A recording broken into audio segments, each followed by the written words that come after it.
On le voit avec l'exemple de Riyad, qui est arrivé dans le monde professionnel avec une insouciance déconcertante. Et un parcours Riyad Mahrez. Il arrivait en équipe d'Algérie et il disait Eh les gars, moi je vais jouer au Barça. Hein.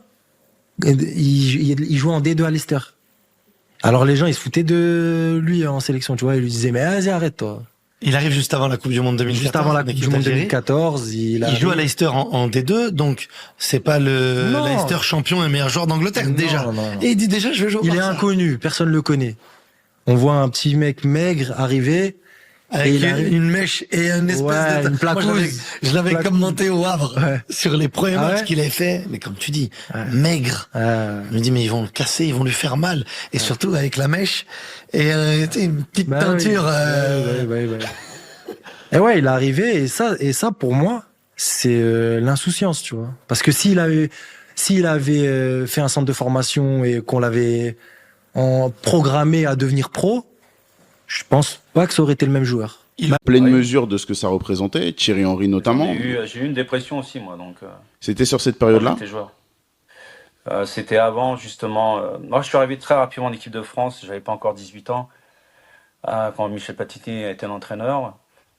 Si on n'avait pas merdé à cette époque-là avec la fameuse équipe Canto, JP, Papin, tout ça, tous ces grands joueurs, j'aurais pu faire 4 Coupes du Monde. J'en ai fait que 2. 90-94, on aurait dû se qualifier.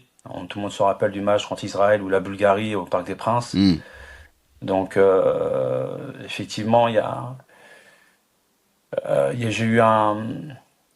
eu la corruption olympique de Marseille, avec l'affaire Tapie, OM Valenciennes, tout ça, avec le simulacre de la justice, à l'époque de Mitterrand et compagnie. Donc, moi, quand je vois la série sur Netflix, je suis vraiment désolé, mais... on est quand même très très loin de ce qui s'est réellement passé. Ouais. Donc encore une fois, il y a prescription, on ferme le bouquin, on n'en parle plus. Ouais. Mais suite à ça, j'ai perdu un petit peu le goût du foot, l'amour du football. J'avais plus confiance dans ce milieu. Je n'arrivais plus à m'épanouir en fait.